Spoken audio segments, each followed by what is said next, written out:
Hello and welcome to the Happy Dads Club, the podcast designed with dads in mind. I'm your host Callum Francis, a father of one, and I'm really glad that you've joined me for today's discussion. I know as much as the next dad just how challenging it can be at times to be a dad, which is why with this podcast we leave no dad behind, regardless of faith, religion, race or background. This is a safe space where us dads have permission to admit we are struggling at times and often feel like we don't have all the answers. So whether you're on the way to work, at the gym, out for a walk, or even at your lowest point, I want to say a huge well done for making the decision to hit play on this podcast today. And hopefully in doing so, we can help each other get back to a place of happiness and being the best dads that we know we can be. So let's dive straight into this session.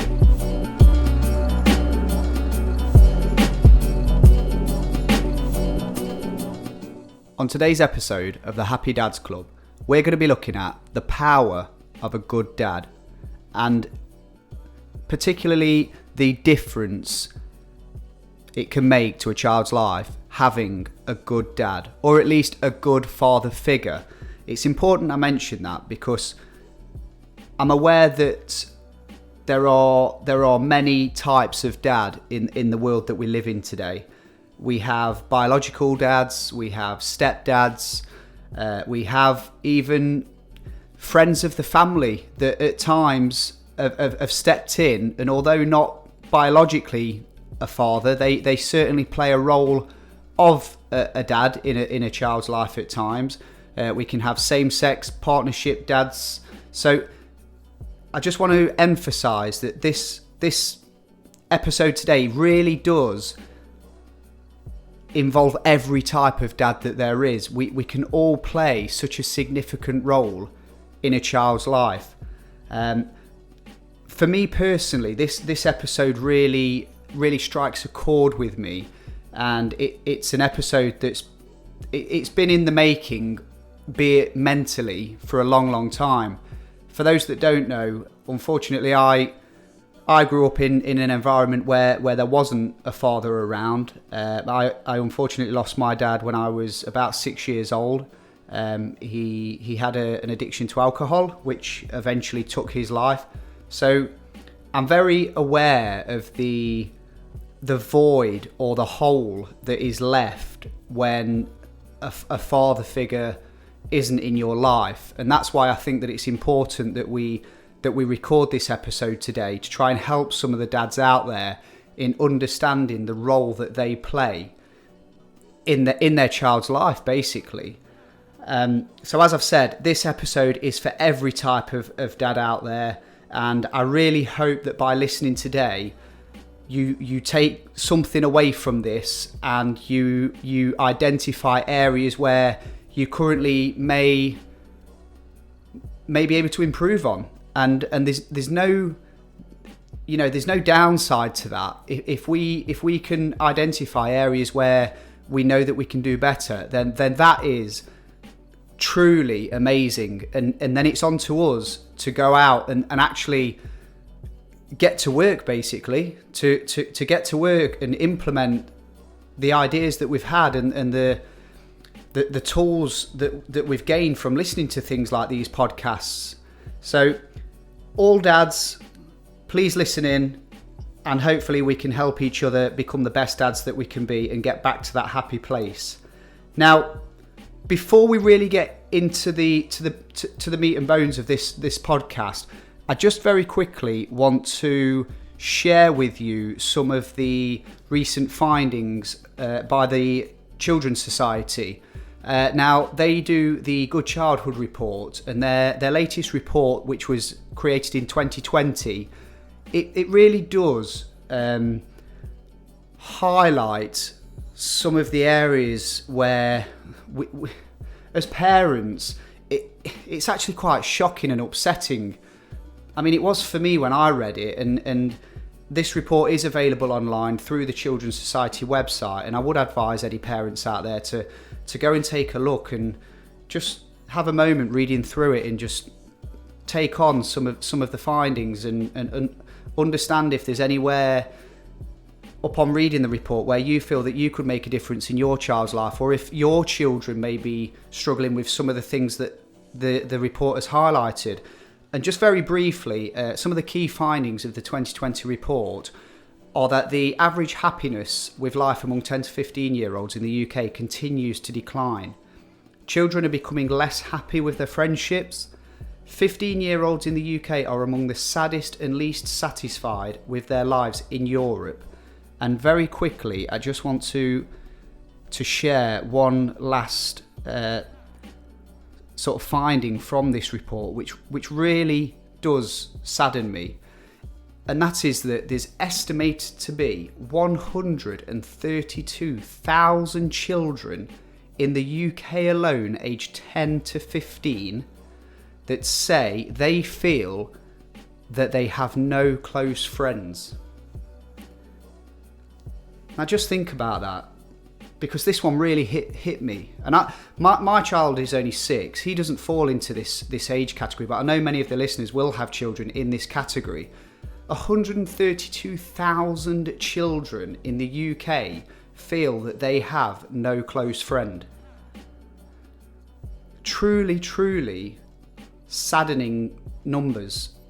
And one area where the Children's Society within this report sort of say that is not entirely to blame, but it is certainly a significant contributing factor, is social media.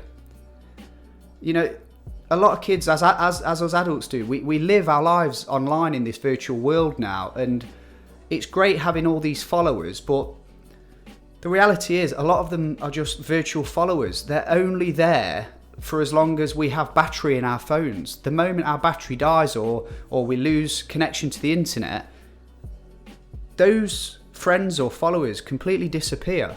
And I would always like to emphasize to our children that when it comes to friendships, it's about quality, not quantity. I would rather have 5 very close friends of whom I feel I can trust and I know that have got my back than 500 followers who, other than through the likes of Instagram or Twitter, they really have no role in my life. And I think it goes with children. We really need to promote to children to get out and socialise and mix with children of different backgrounds, different viewpoints, different religions, and hopefully that will give them the sort of the freedom to be themselves, to express themselves, and to feel that they're building close relationships with other children. It really isn't healthy to watch so many of our children today live their lives out online in this virtual world, and as dads, we do play a part in that.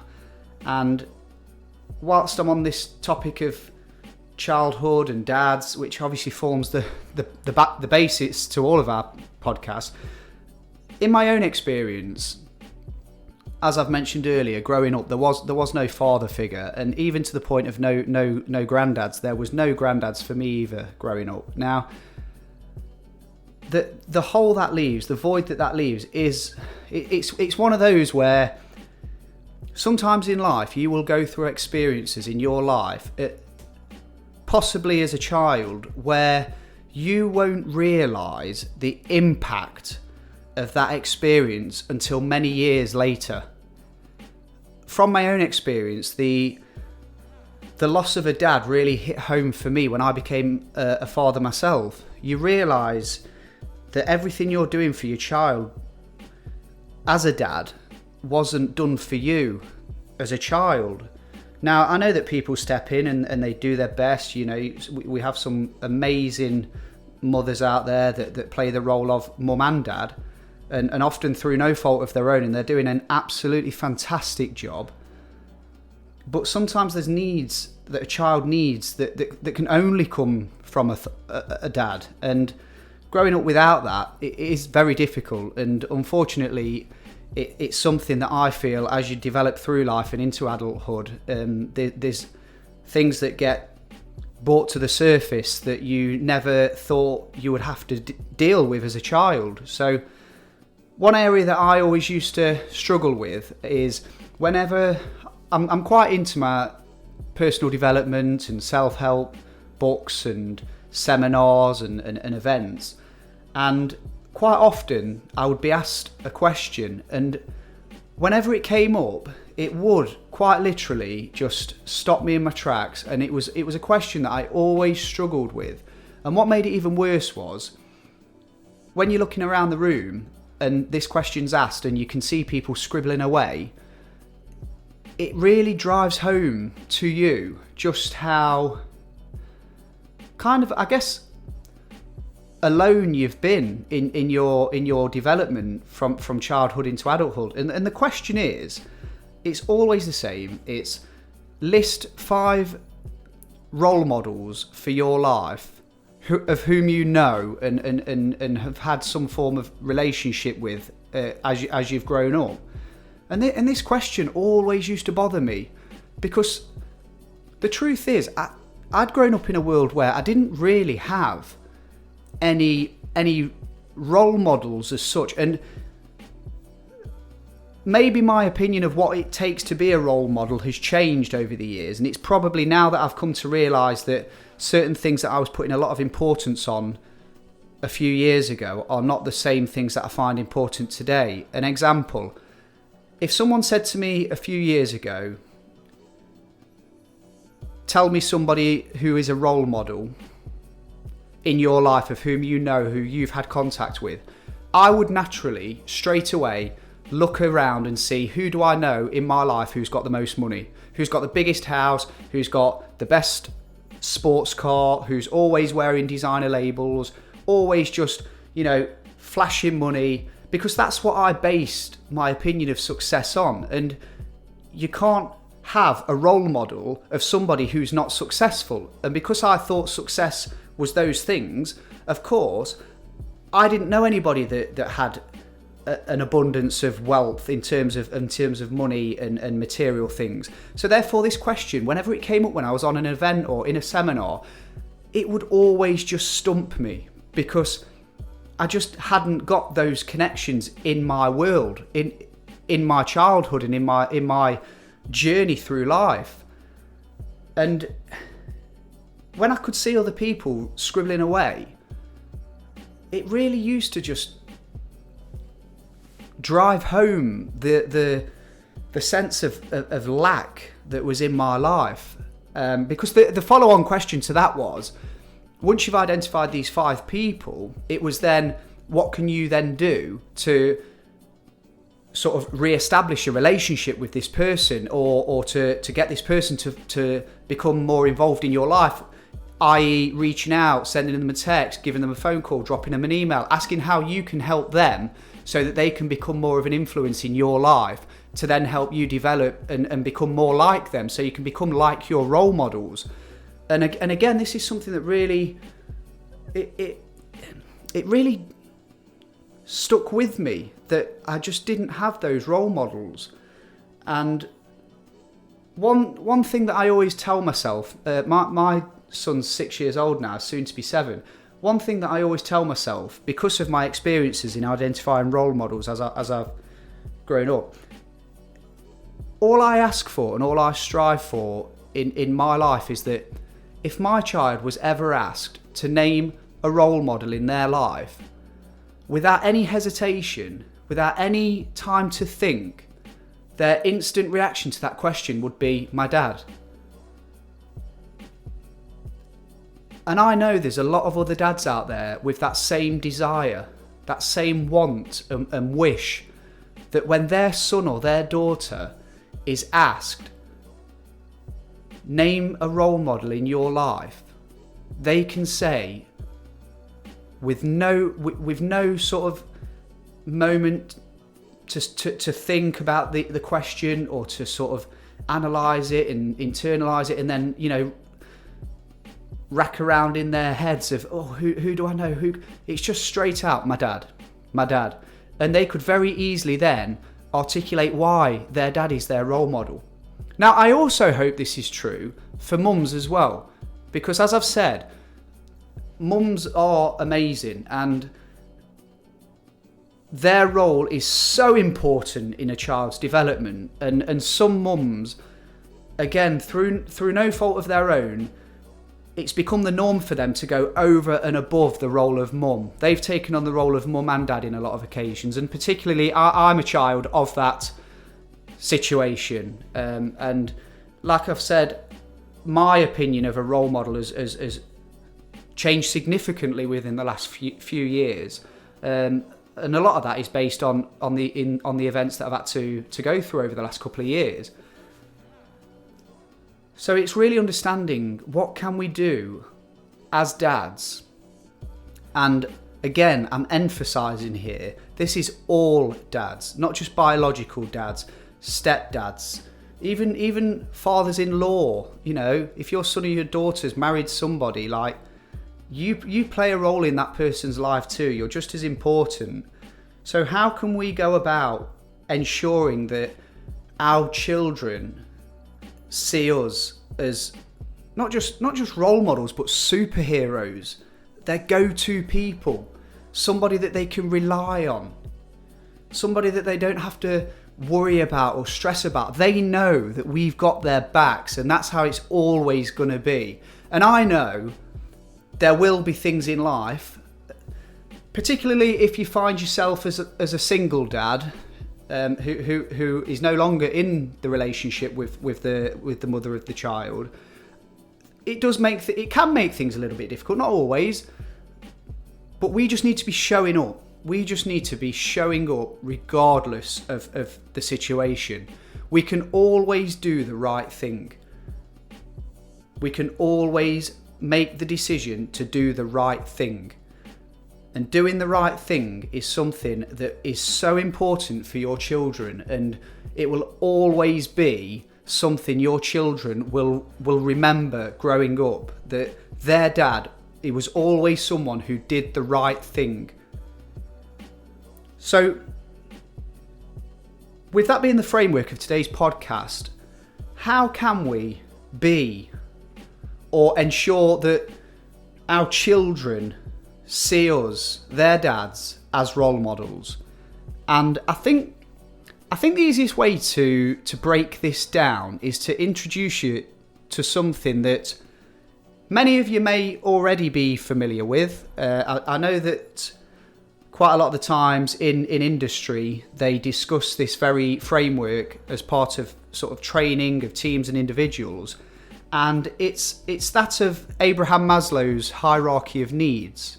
Now, if you're listening and you've never come across this idea before, then I'd really like to pay close attention. And if possible, you might even want to make some notes on this. Now, Abraham Maslow was an American psychologist, and in 1943, he developed this idea that every individual has a hierarchy of needs in order to not just live, not just survive, but to prosper and to develop and to grow and to actualize their potential. And there's several versions of this hierarchy, but they're all built around the same core idea and the core frameworks. And it can be applied to different areas. I know it's particularly or frequently applied to that of motivation amongst humans. And I've studied this framework, and I have participated in courses when we've discussed this framework. And I think that personally this fits for every human being. And I actually believe that this fits very well for children. And I always want to give the listeners to this podcast some value, something they can take away. So therefore, I believe that if you can just hear me out as I break the hierarchy of needs down, I want you to hopefully take away something from what I'm about to say and turn what I'm about to say into some sort of actions that you can go away and implement. So, Maslow's hierarchy of needs. If you imagine like a pyramid or a triangular structure, we've got the basic needs right at the bottom. And then as we progress up, we then start to turn the needs from an external needs of the child to then internal needs of the child. And by having the basic needs, it then allows us to go up to the next layer to then create a more happier child, a more motivated child, if you like. But one thing I must stress is that every child is unique. So the needs of one child may be different to the needs of another child, or the needs of one child, a particular need may be more important to one child than that same need in another child.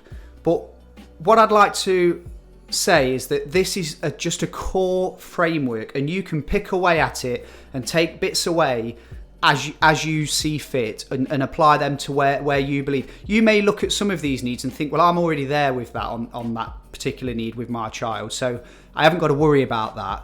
And that is great. So let's get into it then. So the very bottom of the triangle is the physiological needs of the child. So Maslow lists these as air, water, food, shelter, sleep, clothing. Now, as a dad, we must always ensure that our children feel that they have that basic need. They have access to food and water. They have a shelter. They have somewhere to rest their head at night. And one thing I'd like to say on this particular need is, I sort of speak for the dads that are separated here when I say this, but when your child, on the days that your child comes to stay with you, if your child does indeed come to stay with you, do whatever you can to make them feel welcome. Do whatever you can to make them feel that when they're coming to their dad's house, they're not coming to dad's house, they're coming to their house, their space. It's not dad's house, it's home. And we must always make our children know that. We must always do what we can to make our child know that when they're walking through that door, they're not coming to dad's house, they're coming home. That is their space for them to express themselves, for them to be free, for them to not feel nervous or anxious, for them to not feel like they have to ask us if they can go in the fridge and get a drink, or if they can have something to eat. We need to get away from that and make the child feel as welcome as we do, because it's their home. Give your child a space. Give your child a bedroom. Decorate that bedroom for your child. Make them know that that's their space, and they can go in, they can shut the door, and they can just kick back and just be themselves in that space. And of course, the food and water and the sleep. Well, we've just mentioned about the space for the child. Just always making sure that they have that safe space. And the food and water, I mean, come on guys, this I really shouldn't have to go into this really. These are basics, you know. We always need to make sure that we're sending our children to school with a belly full of food, a glass of water before they've left the house, things like that. These are really important to a child's development and their ability to sit in a classroom and to take on and listen to what's being told. If they're going to school and they're hungry, they're thirsty, it makes that even more difficult. So we really need to do what we can to make sure that this isn't the case. So that's the physiological needs. The next layer up is then the safety needs, and this is talking about personal security, the resources available to them, their health, and also their home. And again, we've touched on this already. Make sure that child knows that they've got the home. Do what you can to give your child a home. I know it's difficult. I know there's differences in income amongst the listeners, but we can always do our best, and we can always do the right thing and do whatever we can to ensure that our children know that they've got this home and they feel protected when they're there. Personal security, I think it's really important that we're aware of the language that we use around our children. If we're struggling financially, which I have many times, we must always make a valid effort to never pass those insecurities onto our children. Never make our children know that we're struggling financially. You know, I think it was Les Brown that always said, never say that you're broke, always say that you're overcoming a cash flow problem. And I think that's what we need to get to. Be conscious of the language. if your child is asking for something that costs money, you know, try not to say, oh, daddy's not got the money, you know, daddy's broke this month. You know, try and do what you can to steer that in a way where it says, well, maybe not today, but next week we could always come back and we could have a look then. Or, hey, it's your birthday coming up soon, why don't we think about maybe getting that for your birthday or for Christmas? So we can do things that just give our children that sense of security. Also, if you've got the spare money, have your child set up a little piggy bank at home. I've got one for my son and it's absolutely fantastic. Any spare change that we have, I give it to him, and we always say when we get home we can put that in your money box. Start them young. Get them understanding about money and what it is to be financially free and to save money for the future. Things like that are really important, guys. And be it with a little or a lot, we can always do something to make our child feel more secure. So that's the second layer. We then start to move up to the more emotional needs. Now, this is where we're starting to talk about love and belonging. So this is where, going back to that childhood report where 132,000 10 to 15 year olds feel like they don't have a close friend. This is that area of friendship, intimacy, family, a sense of connection. And this, I think, is something there where us dads can really play a big, prominent role in. Love, for me, is absolutely huge. Your child must never be in a position where they question your love. Please, please, please do not ever assume that your child, because you're their dad, your child knows that you love them. Please do not assume that. We must show that every single day. Every opportunity we get to show our child that we love them, we must take. We must never assume that just because they know that we're their dad, they know we love them. Let's not do that. That is not healthy. We need to show those children just how much we love them. An example of this in my own life, when I pick my son up from school, I don't care what other dads think in the playground. When my child comes out of that classroom into the playground, the first thing I do and always do is wrap my arms around my son, tell him I love him, and ask him how his day was at school and what he's really enjoyed. And as I've said, I do not care what anybody else thinks of that in the playground. In fact, I really hope that because I'm so consistent in doing that, and I do that every single time, I would hope that to begin with, some other dads or even mums look at me and say, oh God, you know, he's a bit too affectionate, isn't he? But over time, I'll really hope that makes them sort of understand, oh, maybe I ought to be doing that. Oh, is this something that I should be doing? And who knows, maybe they will start doing it and their children will thank them for it. Well, not thank them verbally, but what an amazing thing for a child to come out of their classroom having a hard day at school and the first thing they get is their parents welcoming open arms, holding them tight, asking them, being attentive. What did you learn at school today? What did you struggle with? Shall we have a look at that tonight? What books are you reading? What level of reading are you at now? These are the things that we can be, these are the conversations we can be having with our children, and we must be having with our children. Because if we can do that, then we're giving our children that security, that knowledge, that knowing that they're loved and protected, to then allow them to go out and form these close friendships. Some children already feel alone. We don't want them to feel alone when they're with their parents. We're the people that they should most feel protected by. So dads, my challenge to you today is, next time you go and pick your child up from school, I don't care if they're in primary school or secondary school. When they get in the car or when they're coming to the gates to meet you, you tell that child that you love them and you ask them how their day was and if they've got homework and if you'd like them to help you. I promise you that will have such an impact on your child. So let's give that a go. I already do it and I will do it for as long as my son doesn't come out of school and sees me and runs away from me because he's so embarrassed. And go on, I'll even probably do it when he's in his early teens, just to embarrass him even more. But that's something that I've learned that is important for me. And in doing that, it's important for my son to know that we have that time. And also, every day we're at the table. We eat every meal is at the table. Phones away, no screens. That's another opportunity for open communication between me and my child. And I would really promote any dad giving that a go. I know it's hard for some dads.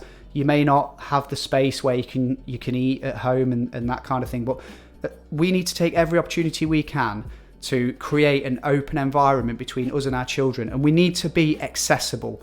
We need to become dads that are accessible so that their child knows that if they're struggling or if they have any problems, they know that we're there. We're there for them always, and they can talk to us about anything and share anything with us.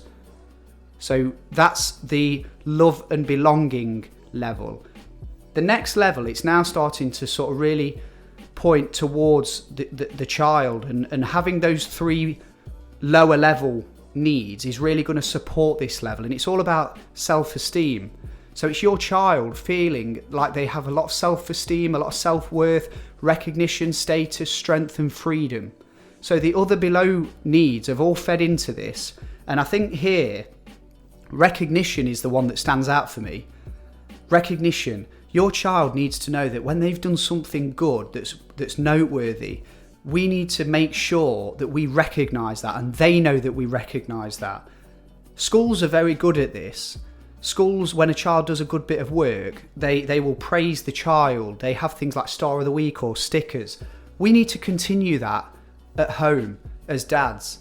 We don't have to leave that to the mum to do. I know some dads struggle with this. I used to struggle with this, but now we really need to make an effort to really appreciate our children and really reward and promote their hard work and effort, particularly at school. But again, it doesn't have to be at school. It could be at an outside club. It could be something to do with sports or any gift that your child's got. When they share that gift and show that gift and do well within that area, we need to really, as dads, reward them for that and promote that so that they get that sense of status and recognition. They understand that when they put effort into something and they get the results, they are then going to get some form of recognition for that. I think that's really important for a child. And respect as well. Respect is always a two-way thing, always.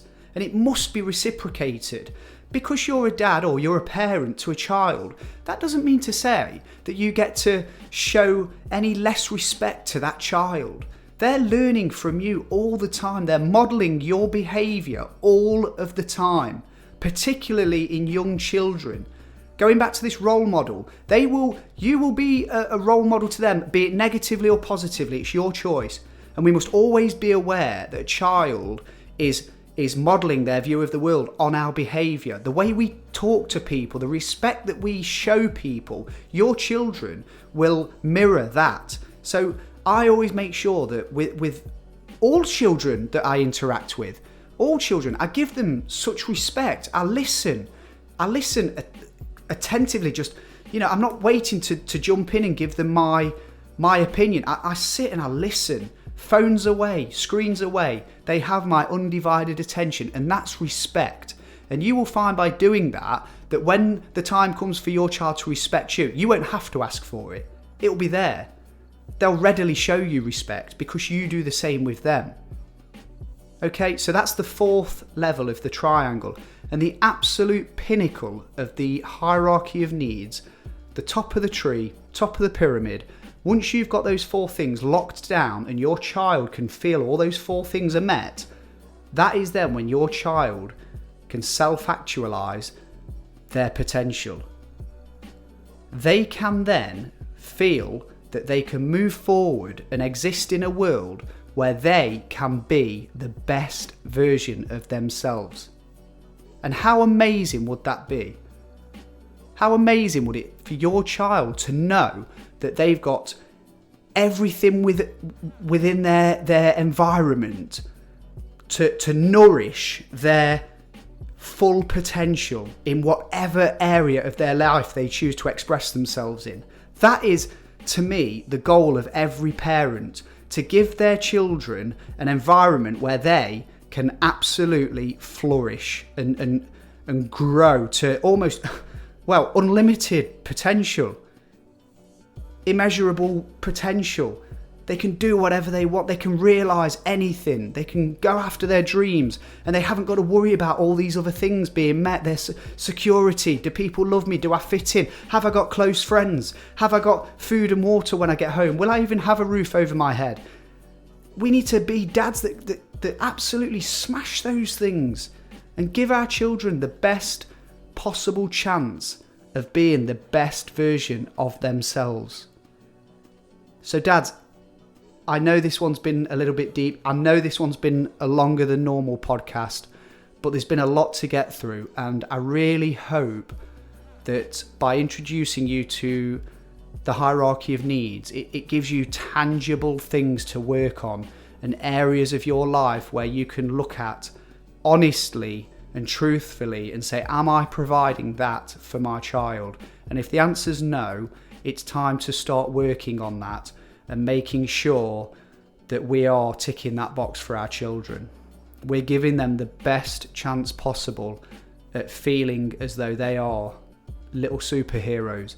They have the bravery, the strength, the resilience to show up at school, to make friends, to go up to a group of people who they don't know and communicate and strike up a friendship and build rapport. That's the world we need to be creating for our children. And it's possible. It really is possible. And I know external circumstances can sometimes cloud our judgment and make us think that that isn't a possibility, but it really is.